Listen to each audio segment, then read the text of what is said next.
very maka-Pinoy. Lahat relatable. Anyone can connect with kung sino mang housemates sa tingin nilang makaka-relate sila. And it's very for all. It's open for all. So, it's a show for everyone. So, same din ng sinabi ko kanina, PBB is still for everyone. And yeah, it's a show for everyone. Okay, 3 words that would describe me. I'm an extrovert. So, I find energy when I'm with a group of people or convening people. I'm a joyful person. I always find bright kapag merong hindi magandang nangyayari. I always tend to see the brighter side. And then last, I'm a competitive person. So regardless how joyful and happy person I am, I still know how to weigh things and I always tend to be the best. So it's the same. I'm still an extrovert person. I'm a joyful person. Pero yung pagiging competitive ko, medyo hindi siya ata lumabas. Kapag task lang siya lumalabas. Kasi nga, inside the house, you will build another kind of family inside. So, yeah, medyo nakalimutan ko maging competitive sa part na yun. Yaan mo na. So, my strengths are, I know how to work with people. I know how to be with people. And yun yung bagay na lagi kong pinagmamalaki. I easily understand how people communicates kasi I work with different kinds of people. Second one, I'm a compliant person. So kung ano yung pinapagawa, I always tend na ma-accomplish siya as soon as possible or maybe on or before the deadline. Next, my strengths, I'm strategic. Of course, I'm an engineer. Therefore, I know how to balance things and at the same time, to think critically. So, my weaknesses naman, I have a soft spot whenever family is napag-uusapan. Second weakness, may times na tamad talaga akong magkikilos or wala ako sa mood. Kumbaga, may pagka-moody. Yun kasi yung bagay na lagi nababanggit sa akin. And minsan, nagkakaroon siya ng bad effect. My last weakness, siguro, once I get comfortable so much, I'm a talkative person. So, may mga tendency na may nadudulas ako or nai-slip na mga dapat hindi ko sabihin pero nasasabi. So, yeah. Okay, so dun sa mga strengths and weaknesses ko, napakita ko naman talaga dun yung pagiging strategic ko. Totoo naman yun, I work with people and very compliant ako, especially nung naabutan ko pa maging task leader. Dun sa weakness, siguro dapat okay na din palang maging madaldal ako sa sarili ko. Pero good thing dahil kasama ko si Patrick, sa kanya ako nag-vent out ng mga frustrations ko sa bahay. Okay, so para sa taong yon na papasok sa bahay ni Kuya, which is me, kung ako yung nasa perspective on the outside, I think, meron lang akong 3 key points na pwedeng advise sa kanya. First is be authentic and be real when you are with other people. It is really your strength na makimingle and makipag-work sa ibang tao. Second one, know how to control of your actions. Your emotions will always be valid, pero yung actions mo inside, regardless of how painful or how happy you are, syempre there's always consequence whenever you do action. So be mindful of your actions towards to other housemates. And lastly, always give thanks. Give where the credit is due. May it be religiously or with the people around you. And no man's is an island, so all you have to do is simply trust also the people inside the house. So yung advice ko dun before sa sarili ko, nakip ko naman siya. First one is being authentic. Yung napakita ko kung paano ako sa ibang tao, kung paano kami ni Patrick, kung paano ako alone. Ganun talaga ako, paano ako makitungo. And yun pa rin yung pinapahalagahan ko up to this now, na yung authenticity. Then yung control the actions. Kasi may mga bagay na hindi ka naman na talaga mababawi once na nagawa mo siya. And it's really good thing na meron akong kasama or before ako maggawa ng pwede kong pagsisihan, kumbaga na aayos na namin both ni Patrick na kakategorize na namin kung ano yung dapat maging reaction namin sa isang task or maybe sa isang situation inside. And yung pagbibigay ng credit where the credit is due sa mga task leaders or kung sino man mag-help, yun talaga yung pinaka ginawa ko rin inside. Kahit pa simpleng paghuhugas yan, kung makita ko naman sila yung gumagawa, I always give thanks to them. So, yan, nagawa ko pa rin naman siya. Yun yung advice ko dati sa sarili ko. Alam ko magaling ka. And kailangan mo lang panghawakan yung lahat ng learnings and journeys mo and lahat ng stuff na pinagdaanan mo hanggang sa maabot mo tong bagay na to. And you're already blessed kasi despite of all the thousands, tens of thousands auditionees, you're one of the luckiest to be inside. So, galingan mo at magkita tayo sa big night.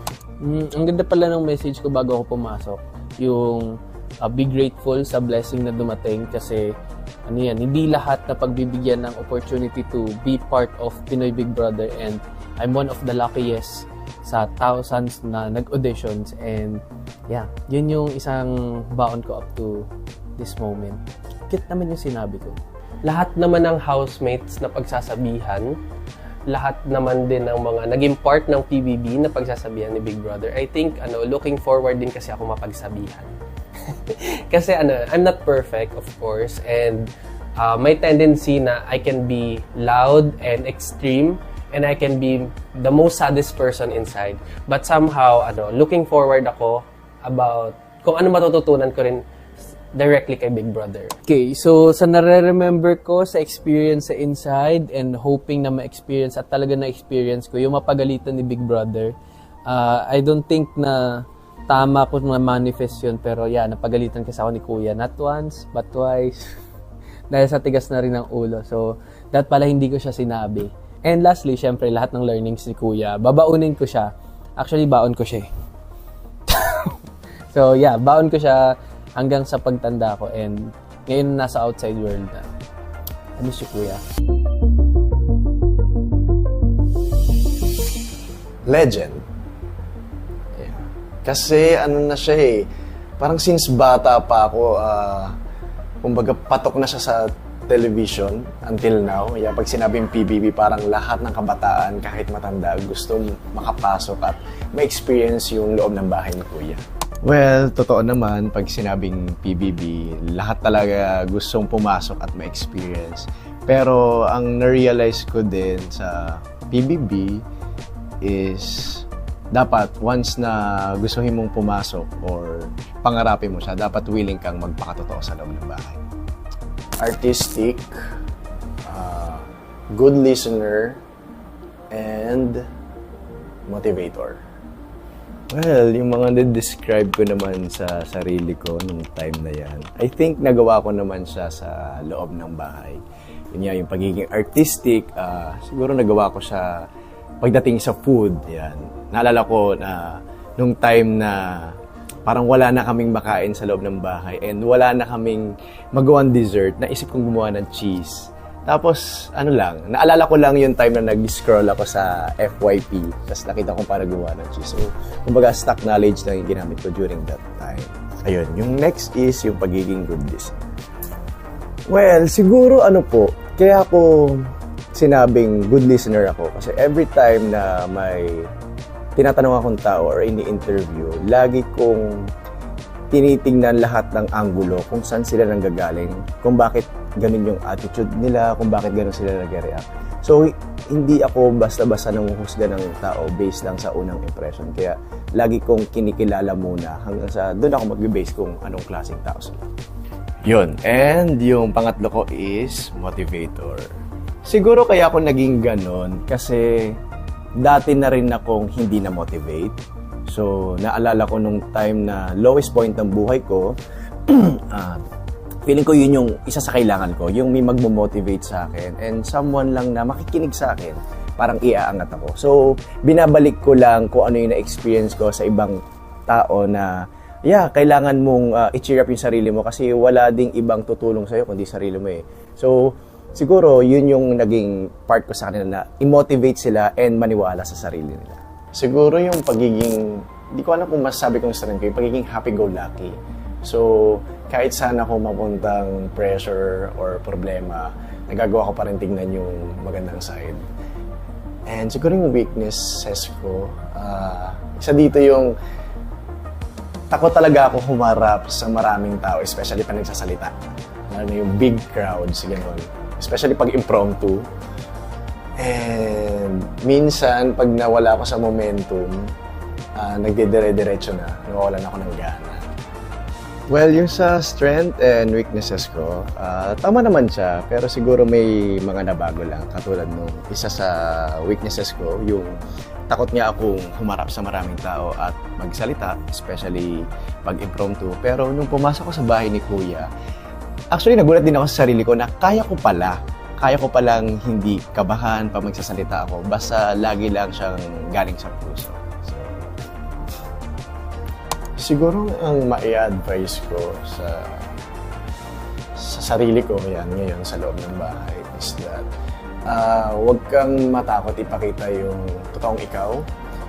Huwag mong hayaan na lamunin ka ng sasabihin ng iba, especially yung mga negative people na hindi mo naman binavalue. So, pakita mo lang kung sino ka and ilabas mo yung inner child mo, yung talents, skills, kasi once in a lifetime lang to. And, of course, second life mo na yan. So, bigay mo yung happiness na deserve mo. Yeah, ganda.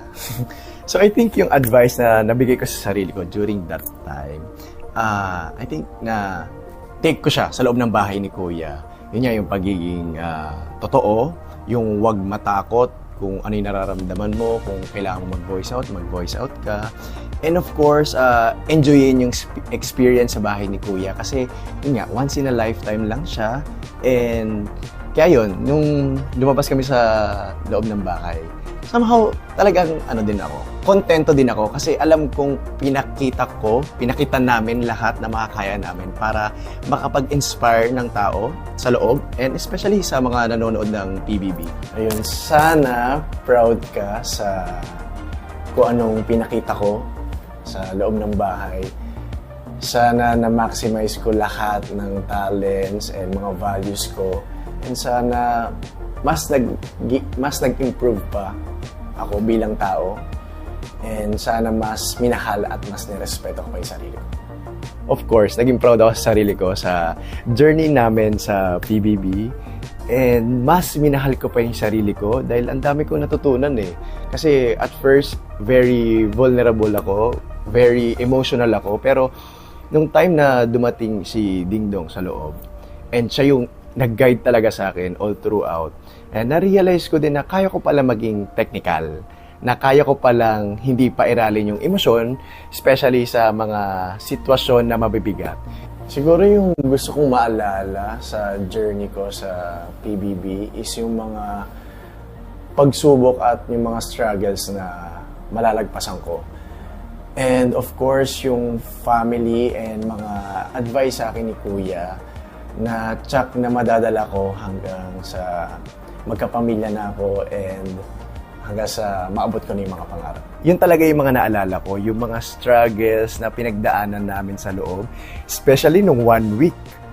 Nung first week, nung binigyan kami ng mabigat na task ni Kuya, talagang nasubok yung pagkatao namin sa loob, especially yung relationship namin na parang kahit anumang pagsubok yung dumating sa buhay mo and sa buhay yung dalawa ng karelasyon mo, parang babalikan mo lang yung parang yung simula nyo na bakit nyo ba pinili yung isa't isa? Parang ano bang goal nyo? Sana marami kami na-inspire dalawa ni Ding Dong and I hope maraming kagaya namin na mag-voice out and mas tumapang and wag matakot na ipakita yung totoo.